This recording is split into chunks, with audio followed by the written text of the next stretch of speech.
नमस्कार, स्वागत है आपका आपके साथ। मैं हूं अंकुर पांडे और आप देख रहे हैं जेएमडी न्यूज। खबरों में जाने से पहले एक नजर हेडलाइंस पर। प्रधानमंत्री नरेंद्र मोदी के साथ जम्मू कश्मीर के सभी राजनीतिक दलों की बैठक, 24 को बैठक संभव।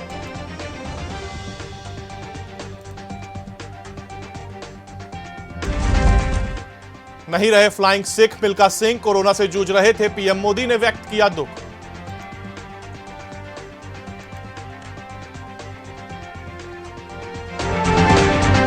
बीजेपी के प्रभारी राधा मोहन सिंह और बीएल संतोष आएंगे लखनऊ। 21-22 जून को दौरा, मंत्रिमंडल विस्तार की अटकलें तेज।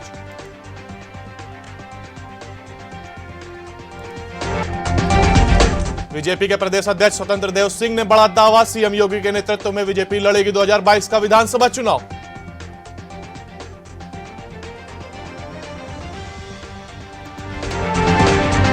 मौसम विभाग ने बारिश को लेकर जारी किया रेड अलर्ट, 31 जिलों में तेज बारिश का अनुमान।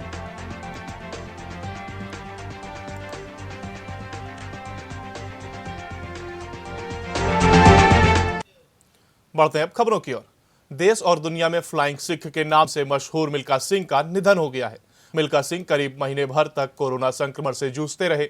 हालांकि बीते दिनों ही मिल्खा सिंह कोरोना निगेटिव हुए थे, लेकिन अचानक उनकी तबीयत फिर से खराब हो गई थी, जिसके बाद उन्हें चंडीगढ़ के पीजीआई अस्पताल में भर्ती कराया गया था, जहां उनकी मौत हो गई है। मिल्खा सिंह के निधन पर कई महान हस्तियों ने दुख जाहिर किया है। 2016 में मिल्खा सिंह एक कार्यक्रम में कानपुर भी आए थे। उस दौरान वरिष्ठ पत्रकार अशोक शर्मा ने उनसे मुलाकात की थी। उस दौरान मिल्खा सिंह से हुई बातचीत का एक्सपीरियंस शेयर किया है। जेएमडी न्यूज संवाददाता ने वरिष्ठ पत्रकार अशोक शर्मा से खास बात की। में भारत का लोहा मनवाने वाले फ्लाइंग सिख मिल्खा सिंह आज हमारे बीच नहीं रहे हैं।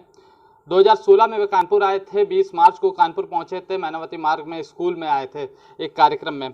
उस वक्त कवर करने वाले और वरिष्ठ पत्रकार हमारे साथ हैं अशोक शर्मा जी, जो अशोका न्यूज़ के संपादक भी हैं। उनसे ही बात करेंगे। सर, क्या कुछ उस समय की साझा करेंगे तस्वीरें जो आपने देखी थी उस समय की? मैंने मिल्खा सिंह जी से 2 घंटे मुलाकात की और किंग्स एंड क्वीन स्कूल में उनको जो है उनकी पत्रकार वार्ता में सम्मिलित हुए और उनसे मैंने सवाल पूछा कि आपने कितने स्वर्ण जीते, तो उन्होंने अपने स्वर्णों को बताया हमको कि इतने इतने मैंने यहाँ जीते हैं और मैं विश्व चैम्पियन हूँ। और दौड़ की सारी प्रतियोगिताओं में हमने एक जगह काफ़ी स्वर्ण जीते थे। और कैसा स्वभाव था उनका, नेचर किस तरह का था, ये बताइए। बहुत सबमिसिव थे और उनको जो है हम लोग जब मैंने सेल्फी के लिए कहा तो उन्होंने कहा हाँ बिल्कुल बिल्कुल बिल्कुल। और उसके बाद जो है उन्होंने बड़े प्यार से मुझको मेरे कंधे पे हाथ रखा था और हमको जो है बहुत विश किया था। क्या कुछ उस समय वो क्या कुछ कार्यक्रम थे वहाँ पे, क्या किस लिए वो वहाँ पे पहुँचे? वहाँ बच्चों को इंस्टिगेट करने आए थे कि जो है हमको जो है इंस्पायर करने आए थे कि हम जो है स्पोर्ट्स के बारे में कितना जो है आप लोगों को ज़रूरी है कि स्पोर्ट्स जो है आपको सही से देखना है, करना है। कानपुर के बारे में उन्होंने कुछ अच्छी बातें बताई कि कानपुर आना उनको कैसा लगा, क्या चीज़ें कानपुर में अच्छी लगी? कानपुर के बारे में उन्होंने कहा कि मुझे यहाँ आकर के बहुत अच्छा लगा और इससे बढ़िया शहर हमको आज तक नहीं दिखा। मगर यह है कि यहाँ बार बार तो हम आ नहीं सकते, ना यहाँ रुक सकते हैं। और मूलतः मैं चंडीगढ़ में ही निवास करता हूँ। और इनकी पत्नी भी जो है वॉलीबॉल की वो थी, कैप्टन थी, राष्ट्रीय कैप्टन थी इनकी पत्नी निर्मल कौर। तो ये भी उन्होंने बताया। और उन्होंने बताया कि मेरे 10-11 भाई बहन हैं जो हमसे अब तक विदा हो चुके हैं। तो चंडीगढ़ के रहने वाले मिल्खा सिंह कानपुर आए थे 20 मार्च 2016 को। सच बात है, भारत ने आज एक अहम हीरा खो दिया है। भारत की जिसने पहचान विश्व स्तर पर दिलाई थी, अब इसकी भरपाई कैसे होगी ये तो देखने वाली बात होगी। वीडियो जर्नलिस्ट निरुमिशा के साथ अपना शुक्ला, जेएमडी न्यूज़ कानपुर। उत्तर प्रदेश के डिप्टी सीएम केशव प्रसाद मौर्य ने झांसी के मुक्ताकाशी मंच से 933 करोड़ रुपए की परियोजनाओं का शिलान्यास और लोकार्पण किया। इस दौरान उन्होंने 2022 की तैयारियों की तरफ भी इशारा कर दिया। पार्टी में उथल पुथल की बात पर विराम लगाते हुए डिप्टी सीएम ने कहा कि मीडिया, सोशल मीडिया, विपक्षी दल दुष्प्रचार कर रहे हैं। हम 2022 में 300 से ज्यादा सीटों पर जीतेंगे। विपक्षी मित्र हारने वाले हैं। पंचायत चुनाव में भी हमें रिकॉर्ड जीत मिलेगी।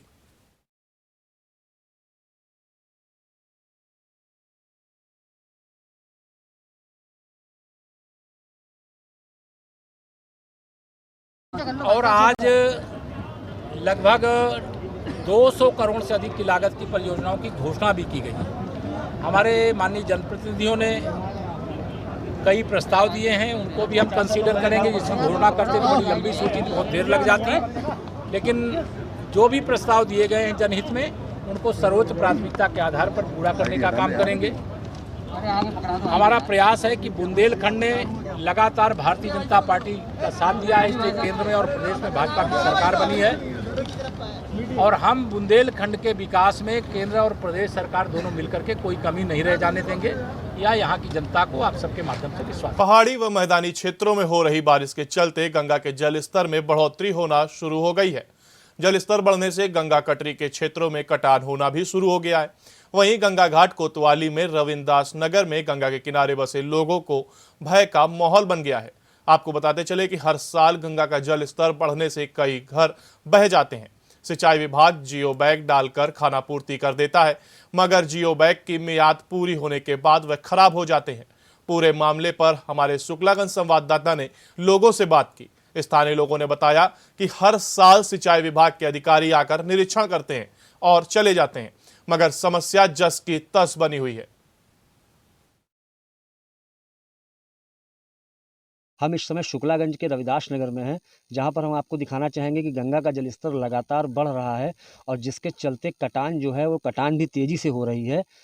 प्रशासन द्वारा यहाँ पर, सिंचाई विभाग द्वारा यहाँ पर जियो बैग लगाए गए थे जो लगभग फट चुके हैं। अभी आपको बता दें कि अभी हाल में ही उन्नाव के डीएम रविंद्र कुमार यहाँ पर आए थे, जिसके बाद उन्होंने सिंचाई विभाग के कर्मचारियों को ये सख्त निर्देश दिए थे कि जैसे ही जो मानसून आने वाला है उसके पहले ही इन जियो बैग की मरम्मत हो जानी चाहिए। तो उनका क्या हल होगा? हमारे साथ यहाँ कुछ लोग मौजूद हैं, आइए उनसे बात करते हैं और यहाँ का हाल समझते हैं। क्या नाम है आपका? एजाज अहमद। एजाज, ये बताइए क्या स्थिति है इस समय यहाँ की? अरे सर, बड़े हालत यहाँ के ख़राब है और पानी का जल स्तर भी बढ़ रहा है काफ़ी, और हमारा मकान यही पीछे है और ये देखिए सब जो है बैग सब फटे जा रहे हैं और सब बालू बहती चली जा रही है। ये बताइए, अभी कुछ दिन पहले डीएम यहाँ पर आए थे, उन्होंने निरीक्षण भी किया था, उसके बाद क्या कार्य हुए यहाँ पर? उसके बाद कुछ नहीं हुआ। आए थे दो लोग आए थे, वही थोड़ा सा एक दिन बस काम चालू हुआ, दूसरे दिन फिर बंद हो गया। दोबारा उन लोग देखने भी नहीं आए। फ़ोन पे फ़ोन किया जा रहा तो कहते हैं हम बाहर हैं, ये है वो है फलाना है। सब बैग सारे फटे जा रहे हैं। ये देखिए ये बैग जो सिले जा रहे थे, ये सब फट गए, छोड़ के सब भाग गए हैं। और दूसरी कोई व्यवस्था नहीं की जाती यहाँ पर।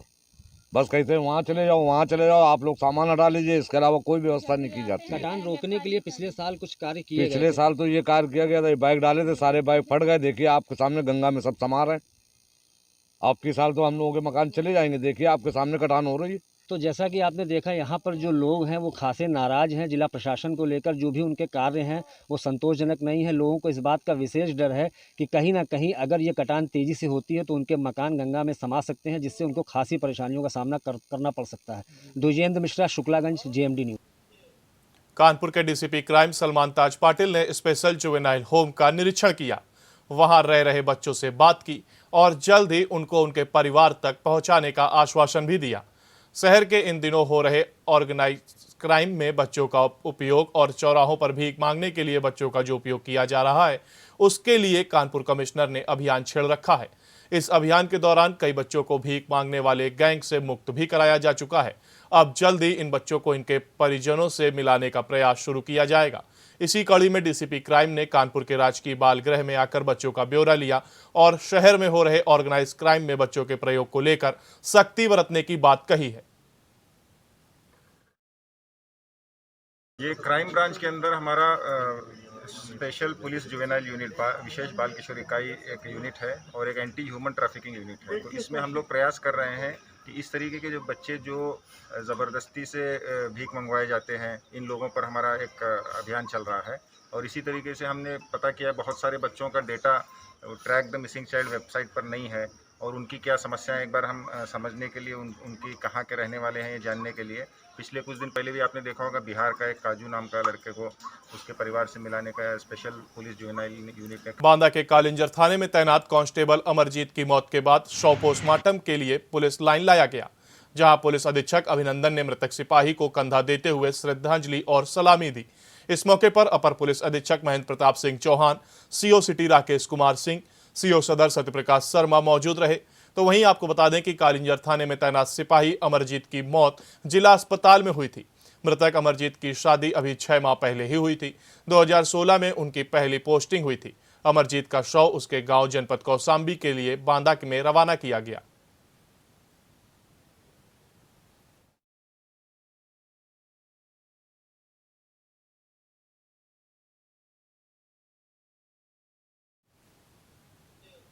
बांदा के डीएम आनंद कुमार सिंह मंडल कारागार की व्यवस्था पर पैनी नजर बनाए हैं। इसी क्रम में एसपी अभिनंदन के साथ कारागार का आकस्मिक निरीक्षण किया गया। निरीक्षण के दौरान सुरक्षा व्यवस्था पर फोकस रहा। बैरकों की सघन तलाशी ली गई।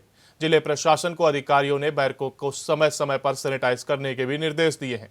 जिले की कमान संभालने के बाद मंडल कारागार का एसपी अभिनंदन का ये पहला निरीक्षण था।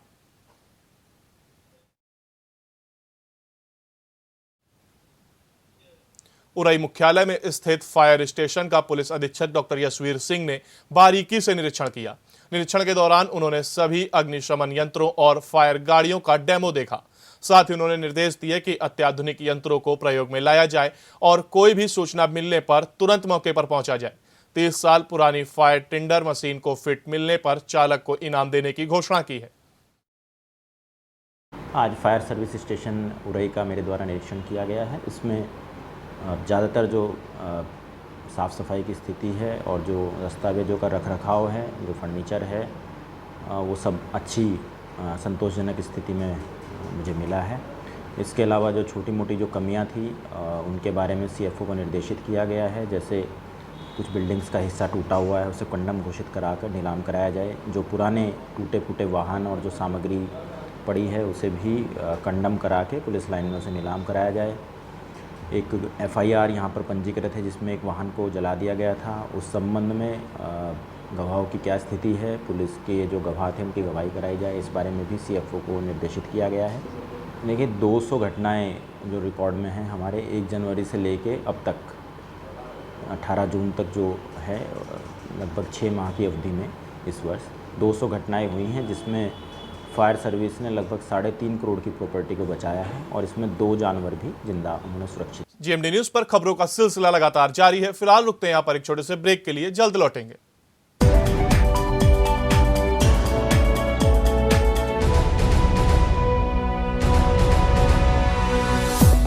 कफ लॉजेंजेस गले की खराश और इन्फेक्शन के लिए हमेशा अपने साथ रखिए तुलसी के गुणों से भरपूर कूका कफ लॉजेंजेस, कभी भी कहीं भी। स्त्रियों के सौंदर्य एवं स्वास्थ्य के लिए टेक्नो फार्म का शी केयर सिरप, स्त्रियों के मुश्किल दिनों का साथी she care syrup. Dhanvantari super speciality hospital दक्षिण कानपुर का एकमात्र super speciality hospital CGHS, QCI और NABH द्वारा प्रमाणित। दक्षिण कानपुर में सभी तरह के विशेषज्ञों से सुसज्जित एकमात्र super speciality OPD, round the clock critical care expert द्वारा कवरेज एवं अत्याधुनिक मशीनों से लैस ICU। कानपुर के एकमात्र विश्व स्तरीय super speciality fully SS modular OT, सभी प्रकार के कैंसर का विश्व स्तरीय इलाज। पिक्चर देखने चलोगी? ना बाबा, सर और बदन में दर्द है। ये लो अजूबी। अजूबी? दर्द भगाए, आराम पहुंचाए। अजूबी? कमाल की अजूबी। श्रीलकन साड़ीज, कानपुर का जाना माना नाम, जिसके पास है डिजाइनर साड़ियों, ब्राइडल लहंगों व साइड लहंगों का नायाब व विशाल संग्रह, जो आपको बना दे दीवाना। श्रीलकन साड़ीज, जो हर खुशी के पल में है आपके साथ, इस बार भी दे रहा है आपको ब्राइडल लहंगों व साइड लहंगों पर फ्लैट 30 से 50% का डिस्काउंट। आपकी खुशी हमारा हक है। श्रीलकन साड़ीज, दर्शन पूर्वा व Tilak Nagar, Kanpur. Grand Keith hotels, comfort, luxurious, exclusive, excellent rooms and suites with modern facilities. Banquet Hall. गांव में एक भट्ठा मालिक की कुछ दिन पूर्व घर में घुसकर हत्या कर दी गई, जिसमें पुलिस ने एक आरोपी सहित एक नाबालिग को गिरफ्तार किया है। पुलिस ने दोनों आरोपियों के हाथ में एक एक तमंचा पकड़ाकर इसका वीडियो और फोटो सोशल मीडिया पर वायरल कर दिया, जबकि थाना अध्यक्ष अपनी वाहवाही में यह भी भूल गए कि न्यायालय के साफ तौर पर आदेश है कि किसी भी नाबालिग आरोपी को मीडिया के सामने और किसी प्रकार का फोटो या वीडियो सार्वजनिक नहीं किया जाएगा। लेकिन थाना अध्यक्ष दिग्विजय सिंह ने न्यायालय के आदेश को दरकिनार करते हुए फोटो व वीडियो थाना शमशाबाद ग्रुप में डालकर सार्वजनिक कर दिया। जो अभियुक्त पकड़ा गया था उसने अपने बयानों में बताया था कि उसकी उम्र 18 से 19 साल के बीच में है। साथ ही साथ जो मेडिकल के आधार पर उसकी जो उम्र है वो 18 से के ऊपर है, तो उसी के आधार पर कार्रवाई की। उसका जो सर्टिफिकेट आया 10th का, तो उसमें जो उसकी जो 18 से उम्र दिखाई दे रही है, वो सर्टिफिकेट हमें दिखाया गया था। जो हम बता रहे हैं कि इनिशियली जब अभियुक्त को पकड़ा गया था तो उससे हमें 18 से 19 की उम्र बताई थी, और जो मेडिकल करवाया उसमें भी उसकी उम्र 18 से 19 की। हमीरपुर में अपर मुख्य चिकित्सा अधिकारी की हार्ट अटैक से मौत हुई है, जिसमें स्वास्थ्य महकमे में शोक की लहर है। आपको बता दें कि इटावा के रहने वाले 58 वर्षीय डॉक्टर NK वल्लभ, जिनकी तैनाती हमीरपुर में थी, वह हमीरपुर के सिविल सर्जन कॉलोनी में रहते थे। सुबह 6 बजे उनको अटैक पड़ा तो उन्हें अस्पताल लाया गया, जहां चिकित्सकों ने उन्हें मृत घोषित कर दिया। अपर मुख्य चिकित्सा अधिकारी की अचानक हुई मौत से स्वास्थ्य महकमे में शोक की लहर है। सूचना मिलते ही स्वास्थ्य महकमे का स्टाफ और जिलाधिकारी सहित अन्य अधिकारी अस्पताल पहुंचे हुए थे।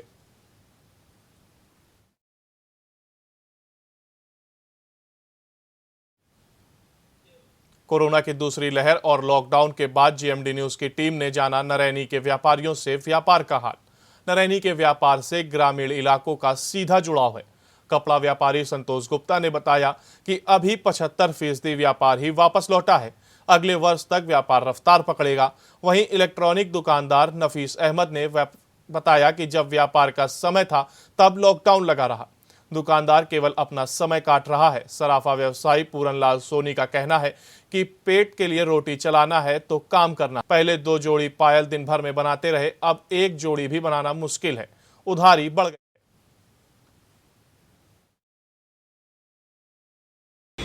दूसरी लहर के बाद दुकानदारी बहुत ही नॉर्मल है। जिस समय व्यवसाय का समझो व्यापार का टाइम था तो उस समय तो लॉकडाउन लगा रहा, और लॉकडाउन लगने की वजह से सहारक का सीज़न जो रहा पूरा निकल गया। अब जब सीज़न निकल गया तो लॉकडाउन खुल रहा है। अब लॉकडाउन जब खुल रहा है तो कोई मार्केट में दम नहीं है।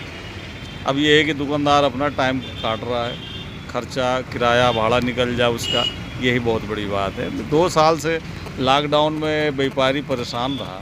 व्यापार जो है पहले जैसा तो नहीं रहा, उसमें थोड़ा जैसे मान लिए पहले 100% था तो उसका 75% रह गया, लेकिन पहले 50% था, अब थोड़ा सा इधर कुछ बढ़ा हुआ है।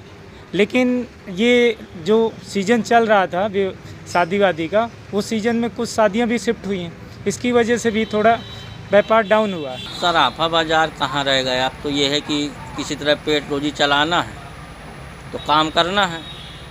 अब जो लॉकडाउन पे हम लोग पीछे पहुंच गए तो उसके अब हम ही भोग रहे हैं। किस तरह से खर्च चलाना मुश्किल पड़ जाता है। जहां दिन भर में 2 जोड़ी पायल बनाते रहे, अब 1 ही जोड़ी बनाते हैं। एक तो पहले कस्टमर नहीं आता है तो लॉकडाउन की वजह से लौट जाता है। वो तो पहले नगद का लेन देन होता, अब तो आधा पैसा देता है कस्टमर, आधा कहता है कि शादी के बाद दूं। नेपाल में हो रही बारिश का असर यूपी के सटे हुए जिलों में दिखने लगा है, क्योंकि बारिश का पानी लगातार नेपाल से छोड़ा जा रहा है और आफत यूपी के सीमावर्ती जिलों में हो रही है। गंडक नदी तेजी के साथ खतरे के निशान की तरफ बढ़ रही है। इसे देख सिंचाई विभाग के बाढ़खंड को हाई अलर्ट कर दिया गया है। नेपाल से निकली रोहिणी नदी भी बुधवार को खतरे के निशान को पार कर गई। चंदन नदी, प्यास नदी और पहाड़ी नाला महाव भी डेंजर लेवल के ऊपर बह रहा है।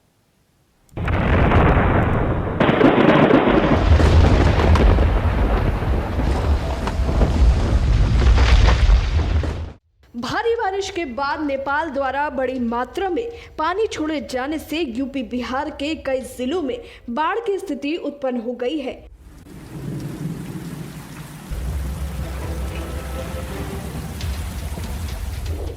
कई जिलों में प्रशासन ने रेड अलर्ट जारी कर दिया है।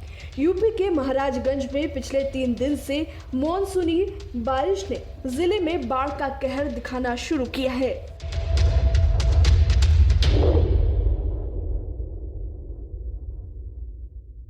इसी बीच नेपाल ने बुधवार को बड़ी गंडक नदी में 4,12,000 क्यूसेक पानी डिस्चार्ज कर दिया। इसकी वजह से वाल्मीकि नगर में सिंचाई के लिए गंडक नदी पर बनाए गए बैराज के सभी 36 फाटक खोलने पड़े। गंडक नदी तेजी के साथ खतरे के निशान की तरफ बढ़ रही है। इसे देख सिंचाई विभाग के बाढ़ खंड को हाई अलर्ट कर दिया गया है।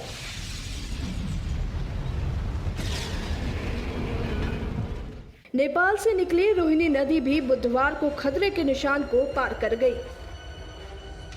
चंदन नदी, प्यास नदी और पहाड़ी नाला महाव भी डेंजर लेवल के ऊपर बह रहा है। महाव और झरही नदी में आए पानी के सैलाब ने 4 स्थानों पर तटबंध को तोड़ दिया है।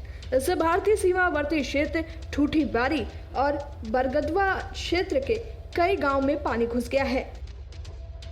खैरहवा गांव का संपर्क मार्ग बाढ़ की वजह से कट गया है। खतरे के निशान को पार कर चुकी हैं ये नदियां। तिब्बत के धौलागिरी से निकली गंडक नदी नेपाल के त्रिवेणी से भारतीय सीमा यूपी के महाराजगंज में प्रवेश करने के बाद बिहार चली जाती है। इस नदी में खतरे का निशान 365.30 फीट पर है। बुधवार को बड़ी गंडक का जल स्तर 360.60 फीट पर रिकॉर्ड किया गया। राप्ती नदी भी खतरे के निशान से महज 2 मीटर नीचे है। बुधवार को बिलसड़ रिगौली बांध पर राप्ती नदी में 78.30 मीटर पानी का गेज था। इसका खतरे का तल 80.30 मीटर है। रोहिणी नदी त्रिमुहानी घाट पर खतरे के निशान से 8 सेंटीमीटर ऊपर बह रही थी। इसका खतरे का तल 82.44 मीटर है, जबकि बुधवार को रोहिणी नदी में 82.52 मीटर पानी रिकॉर्ड किया गया। चंदन नदी भी खतरे के निशान से 45 सेंटीमीटर ऊपर बह रही है। इसका खतरे का तल 101.5 मीटर है। इसके सापेक्ष बुधवार को इसमें 101.50 मीटर पानी रिकॉर्ड किया गया। प्यास नदी भी खतरे के निशान को पार कर गई है और 102.75 मीटर पर बह रही है। महाव का तटबंध 4 जगह टूटा, टापू बना खैरहवा दुबे गांव। पहाड़ी नाला महाव का डेंजर लेवल महज 5 फीट है। इस नाले में 3 पहाड़ी नदियों का पानी आकर मिलता है। इस वजह से ये हर साल मानसून के पहले ही तबाही की इबारत लिख देती है। महाव में 9 फीट पानी के आने से खैरहवा दुबे विशुनपुरा अमहवा के पास 4 जगह टूट गया है। इससे खैरहवा दुबे का संपर्क मार्ग कट गया, जिसके बाद गांव टापू बन गया है। जलस्तर की निगरानी की जा रही है। उन्होंने बताया कि जनपद के सभी बांध की निगरानी के लिए संबंधित अधिकारी और एसडीएम भी नजर जमाए हैं। निरीक्षण कर स्थिति से अवगत भी करा रहे हैं। स्थिति अभी नियंत्रण में है। हालात पर नजर रखी जा रही है।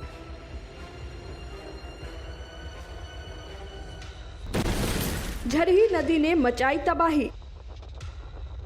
नेपाल के झरही नदी का नाम भारतीय सीमा में प्रवेश करते ही चंदन नदी हो जाता है। बुधवार को ये नदी खतरे के लाल निशान को पार कर गई। इससे ठूठीबारी क्षेत्र के राजाबारी, पजरफोरवा, दोमुहान गांव के समीप इसका बांध 4 स्थान पर टूट गया। इससे पूरा क्षेत्र बाढ़ के सैलाब में डूब गया है। भरैया नदी के उफनाने से सरहदी पुलिस चौकी लक्ष्मीपुर खुर्द में 5 फीट पानी भर गया है। चौकी इंचार्ज सभी पुलिसकर्मी अभिलेख और असलहों के साथ दूसरी जगह शरण ले चुके हैं।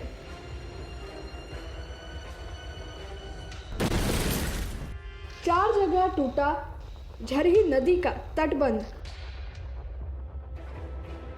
नेपाल के पहाड़ों पर हो रही बारिश का असर सीमावर्ती नदियों में दिखाई दे रहा है, जिससे झरही उर्फ प्यासी नदी में पानी के तेज बहाव से 4 जगह तटबंध टूट गए हैं। इसकी वजह से नौतनवा क्षेत्र के राजाबारी गांव, पजरफोरवा गांव, नदी के पूर्वी तटबंध विजय नंदन के खेत के सामने दो मुहान गांव में तटबंध टूट गए हैं, जिससे पास के गांव में पानी घुस गया और ग्रामीणों की समस्या बढ़ गई है। तत्काल बांध की मरम्मत का निर्देश दिया गया है। जिलाधिकारी ने बताया कि बड़ी गंडक में भी पानी बढ़ा है, लेकिन पानी का भी दबाव किसी बांध पर नहीं है। जलस्तर की निगरानी की जा रही है। उन्होंने बताया कि जनपद के सभी बांध की निगरानी के लिए संबंधित अधिकारी और एसडीएम भी नजर जमाए हैं, निरीक्षण कर स्थिति से अवगत भी करा रहे हैं। स्थिति फिलहाल नियंत्रण में है, हालात पर नजर रखी जा रही है।